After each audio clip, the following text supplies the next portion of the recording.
You are all welcome at my online class. कैसे हैं आप सभी?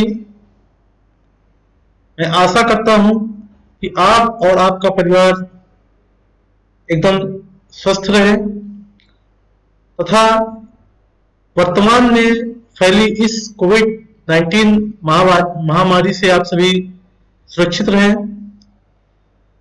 पिछले वीडियो लेक्चर में हमने फास्टप्रो में रिपोर्ट क्रिएशन के बारे में पढ़ा था कि फास्टप्रो में रिपोर्ट कैसे क्रिएट करते हैं और रिपोर्ट क्या होती है।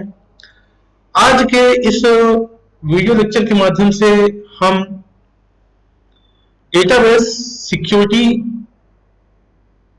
के बारे में डिस्कशन करेंगे। डेटाबेस सिक्योरिटी ये एक महत्वपूर्ण पॉइंट है अपने एनवायरनमेंट के अकॉर्डिंग भी और एग्जाम के अकॉर्डिंग भी। डेटाबेस सिक्योरिटी वर्तमान में डेटाबेस सिक्योरिटी एक महत्वपूर्ण मुद्दा है। जैसे कि आप कोई भी मोबाइल या कंप्यूटर या व्हीकल परचेज करते हैं तो उसकी सिक्योरिटी आपके लिए महत्वपूर्ण पॉइंट होता है। उसी प्रकार आज डेटाबेस जिसमें वर्तमान में लगभग पूरी दुनिया का महत्वपूर्ण डेटा स्टोर है, उसे सिक्योर करना आवश्यक है। डेटाबेस है क्या? Database is a collection of information stored in a computer. एक इंफॉर्मेशन का कलेक्शन जिसे कंप्यूटर में स्टोर किया गया है। डेटाबेस किसी ऑर्गेनाइजेशन से रिलेटेड होता है जिसमें उस ऑर्गेनाइजेशन से रिलेटेड सभी इंफॉर्मेशन स्टोर की जाती है। जैसे कॉलेज होगा तो उसमें कॉलेज के स्टूडेंट की इंफॉर्मेशन, कॉलेज के स्टूडेंट कब एडमिशन लिया, उसका डिटेल्स और उसका रिजल्ट स्टेटस, फीस डिटेल्स सारी स्टोर होती है ना, सब कुछ स्टोर होता है। अब उस डेटा को सिक्योर करने की आवश्यकता है ना। सिक्योरिटी का मतलब क्या है कि हम उस डेटा को डेंजर से फ्री करना चाहते हैं, यानी उसको नुकसान होने से बचाना चाहते हैं। डेटाबेस सिक्योरिटी एक ऐसी मैकेनिज्म है जो कि हमें इंटेंशनल या एक्सीडेंटल थ्रेट्स से हमारे डेटाबेस को प्रोटेक्ट करती है। डेटाबेस सिक्योरिटी में बेसिकली थ्री पॉइंट्स उनको कवर किया जाता है, जैसे कॉन्फिडेंशियलिटी, इंटीग्रिटी एंड अवेलेबिलिटी।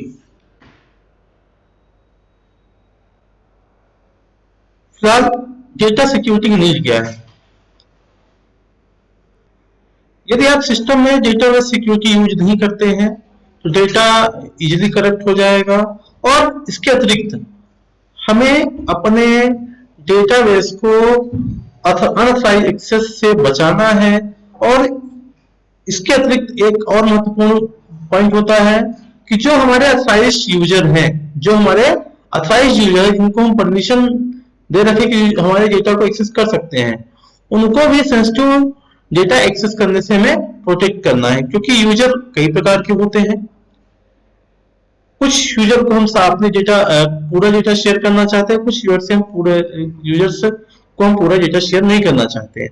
ऐसे केसेस में हमको सिक्योरिटी की आवश्यकता होती है।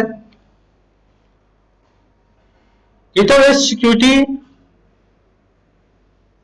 के बेसिकली तीन कंसेप्ट होते हैं, क्या एस्पेक्ट है? Secrecy and confidentiality, integrity, availability. तो आइए बात करते हैं सीक्रेसी या कॉन्फिडेंशियलिटी। यह एक ऐसी स्कीम है जिसके अंतर्गत हम अनऑथराइज्ड यूजर से डेटा को प्रोटेक्ट करते हैं। अनऑथराइज्ड यूजर जिनको हमने परमिशन नहीं दी है।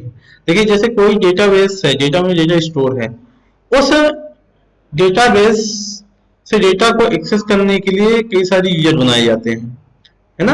अब जो यूजर जिसको ऑथराइज नहीं किया गया है, वो यूजर किसी व्यक्ति की इंफॉर्मेशन को एक्सेस करे, वह अनऑथराइज्ड यूजर कहलाता है। जैसे आप बैंक में जाते हैं तो बैंक में अकाउंट क्रिएशन के लिए क्या होता है कि कुछ वहां पे कर्मचारी होते हैं, या आजकल फिनो सिस्टम भी लागू हो गया जिसमें आप जाके बैंक अकाउंट खुलवा सकते हैं, लेकिन आप खुद किसी बैंक का अकाउंट क्रिएट नहीं कर सकते। आप अथॉराइज्ड व्यक्ति नहीं है। आपका अकाउंट खुलना है, लेकिन एक अथॉराइज्ड व्यक्ति होगा जो कि आपके डॉक्यूमेंट्स को चेक करेगा, है ना। तो अनअथॉराइज्ड व्यक्ति से, अनअथॉराइज्ड यूजर से डेटाबेस को प्रोटेक्ट करना है। और इसके अतिरिक्त यह इंश्योर करना है कि किस प्रकार के यूजर को किस प्रकार की फैसिलिटी देनी चाहिए। इसके लिए हम सिक्रेसी एंड कॉन्फिडेंशियलिटी को मेंटेन करने के लिए इंक्रिप्शन टेक्निक का यूज करते हैं।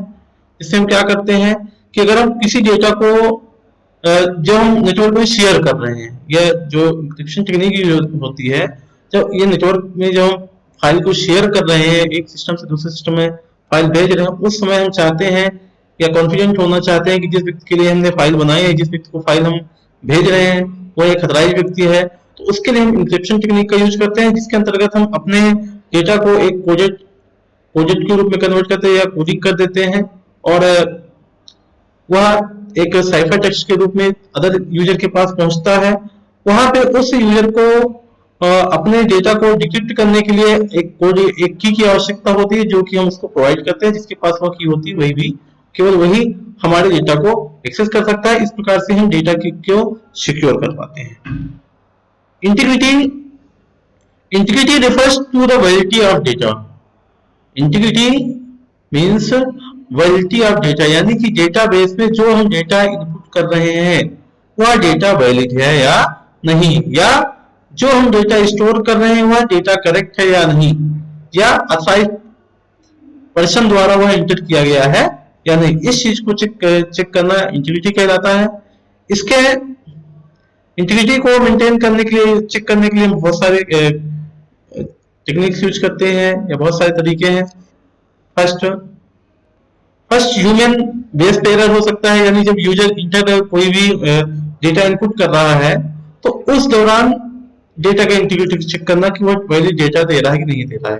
जैसे आप कोई ऑनलाइन फॉर्म फिल करते हैं तो उस समय हो सकता है आपको जहां पे अपना नेम इंटर करना है वहां पे आप अपना रोल नंबर इंटर करना है, यानी जहां पे टेक्स्ट वैल्यू इंटर करना है वहां पे आप क्या कर रहे हैं, नंबर न्यूमेरिक वैल्यू इंटर कर रहे हैं। तो आप जानते हैं कि डेटाबेस में जितनी फील्ड डिफाइन की जाती है, टेबल में जितनी फील्ड डिफाइन किया, तो उनका एक डेटा टाइप होता है और उसी डेटा टाइप के अकॉर्डिंग वो वैल्यू को एक्सेप्ट करता है।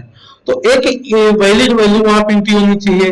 जैसे अगर हम इम्प्लाई का या कोई फीस का फॉर्म भर रहे हैं, फीस की डिटेल्स एंट्री करनी है, तो फीस वहां पे 0 ना जाए, या कुछ ऐसा हम अप्लाई करना चाहते हैं, तो उस दौरान हम इंटीग्रिटी कंसेप्ट का यूज करते हैं। तो वहां पे हमें काफी ध्यान देना होता है।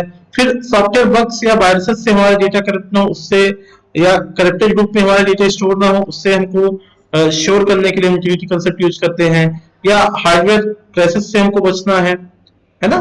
इन सब चीजों से दूर करके, इन सब चीजों या कठिनाइयों से बचकर हम अपने डेटाबेस में एक वैलिड डेटा एंट्री करने के लिए हम इंटीग्रिटी कॉन्सेप्ट का यूज करते हैं।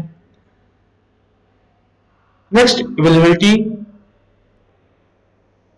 अवेलेबिलिटी इंडिकेट करता है कि जब हमारा डेटाबेस का डाउन टाइम चल रहा हो, यानी वो उसमें कोई प्रॉब्लम आ रही हो, तो उस समय हमारा जो टेक्निक होनी चाहिए वो अनप्लान्ड नहीं होनी चाहिए।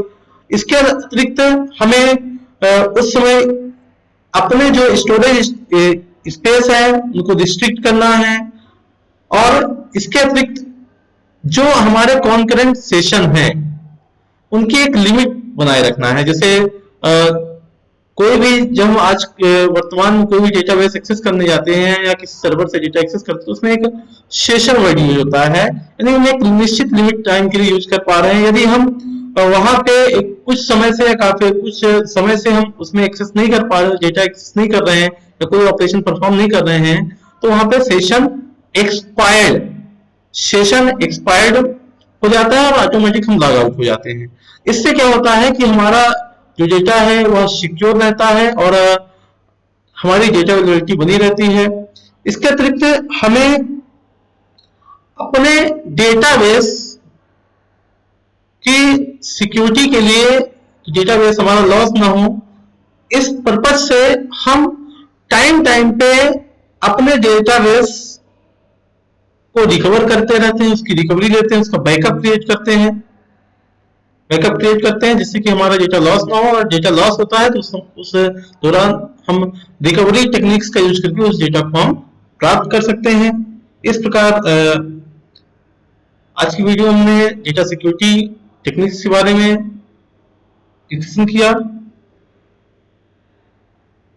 और आपसे मैं आशा करता हूं कि आप सभी कोविड-19 से बचने के लिए सोशल डिस्टेंसिंग का पालन करें, stay safe, stay home, B